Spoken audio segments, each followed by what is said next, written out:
I think one of the things that crisis type times do is lay bare the assumptions that we operate under, as sort of common sense, right?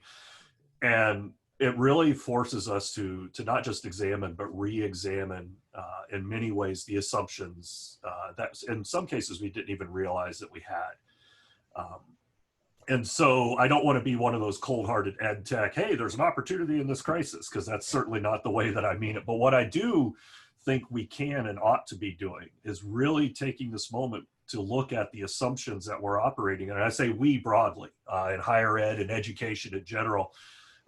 And are those assumptions, are those operating principles sufficient? Because we're seeing in many cases they're not, right? This sort of techno boosterism, online education will make everything better. Well, hey, here's the digital divide. Maybe that's not the case, right? It turns out, just in education as in society, who we talk about as the essential workers, are they being paid commensurate with that essential nature? Because in higher education, that is certainly not the case. So what's being peeled back now? What are we seeing in terms of the sort of commonsensical, well, this is sort of the way things have to be, assumptions that we've internalized a lot in education? And again, I'm saying we broadly.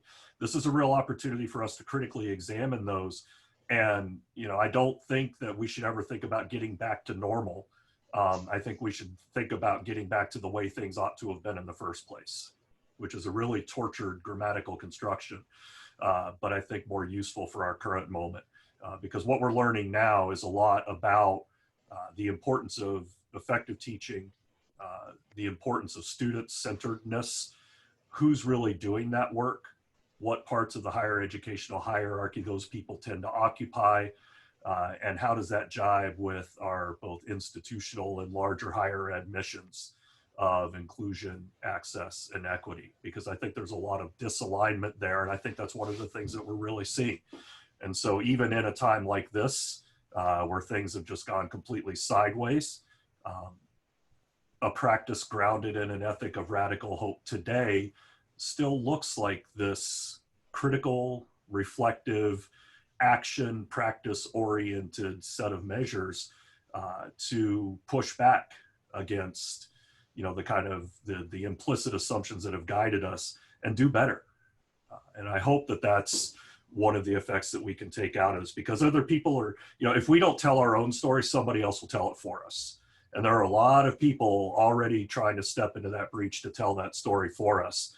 And I think that we need to, seize the narrative, and we need to make sure that we are highly involved in telling that story in ways that matter for a more just and equitable future for higher ed. And I will stop there because I have talked enough. Great, thanks, Kevin. I'm going to throw it over to Sherri for some remarks based on what Kevin said, based on this book, and just general enlightenment. Sherri? And now for some general enlightenment. So first of all, I'm super honored to be here, and I've honestly been nervous kind of all day, just thinking about, well, what am I going to say? And of course I have things to say, but first I spent time this week really sitting down with Radical Hope and really thinking about, okay, well, all of these pieces that speak to me and that make sense to me. And I kept asking myself, yes, hope. But the thing that I guess I kept getting stuck on was the radical part, the what it means to be radical in our approach to hope and to our pedagogy and what that looks like. So I'm thinking a lot about, Kevin, what I know of you, and one thing that I have always appreciated is that you will name yourself as a white dude, and that you will consistently name your position as a tenured faculty member, and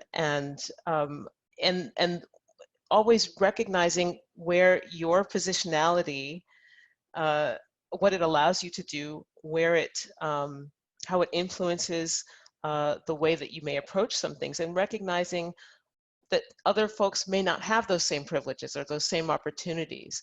And that, again, runs throughout your text, is recognizing, hey, one way might be to do this, but also that may not be true for everyone.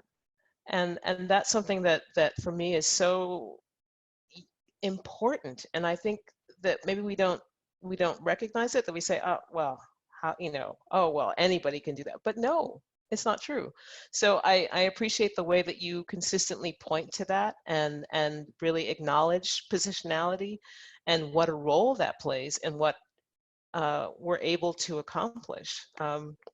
And also the resistance that we may face in our respective contexts. So I have a question for you. And the one that I'm really thinking about is where were you radicalized? Where did that happen? That's a great question. And I don't know if I have an easy answer for that.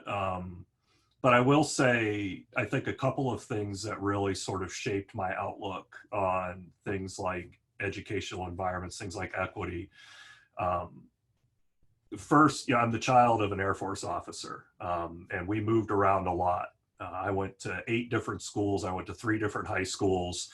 I started elementary school in Japan and then moved to Hawaii before coming back to the mainland for the last part of 4th grade.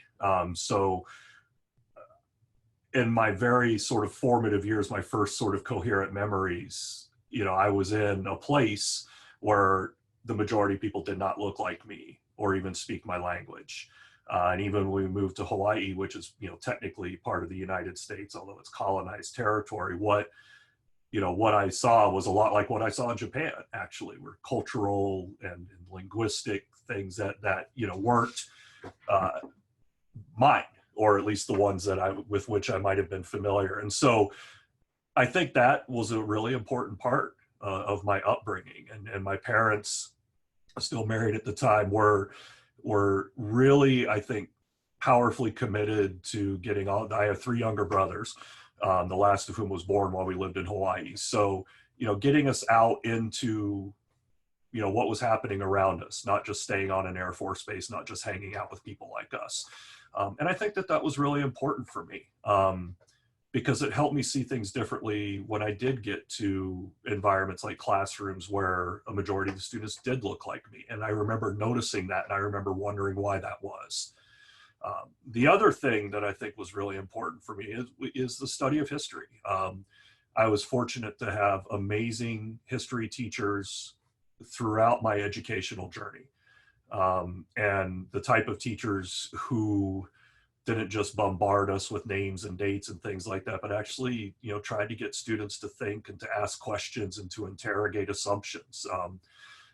So I realized that I was fortunate to have that on a consistent basis.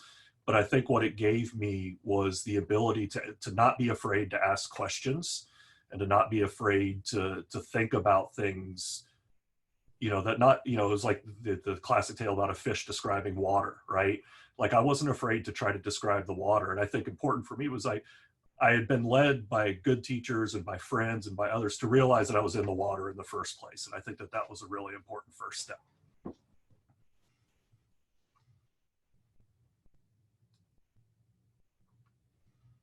Thanks for that. And I appreciate hearing your background, because I think it's unusual. And I think it plays a role in how you end up doing your work later. So back over to Josh, who I think is going to lead us into a Q&A. Sure. Thank you, Sherri. That was a great question. I want to ask a question too, Kevin.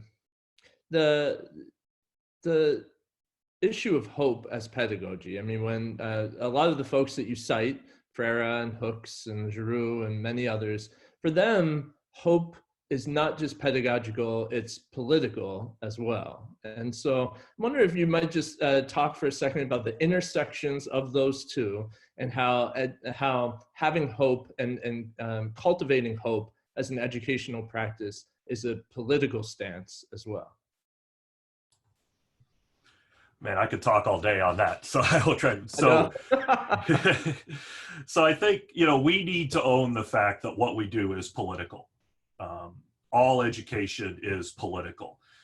And it is so, I think, for a number of reasons. One is that there are hierarchies of power and power imbalances and inequities within education. Some of it is just the way that educational spaces are conceived. You have a teacher, the expert at the front, and the students all arrayed in somewhere. So even the physical space could be very hierarchical. But the way in higher ed that we, our credentials as currency, the type of status economies that we have, and those are institutional things. So I really, we need to own the fact that we are political beings operating in a political environment, and we are taking a stance. I use the line from the Rush song, even if you choose not to decide, you still have made a choice. And by the way, that was one of the most fun things to do, was actually footnote Rush in a pseudo scholarly book, at least. But I think that that's true. It's the idea that, if we mean what we say, that our practice embodies that, then yeah, we're taking a stance. And I think we're much better served by acknowledging that, by embracing that, by affirming that, and in telling the story of why we're taking that stance. And also what that does is it calls attention to the fact that taking, an ethic of pedagogy grounded in this idea of radical hope, being a political act should show us that that's not the dominant discourse. And so then we need to ask, well, what is the dominant discourse? And why is it that way? And I think that gets us into places where we can start to unpack again a lot of these assumptions that we operate under that aren't necessarily assumptions that are good for teaching and learning.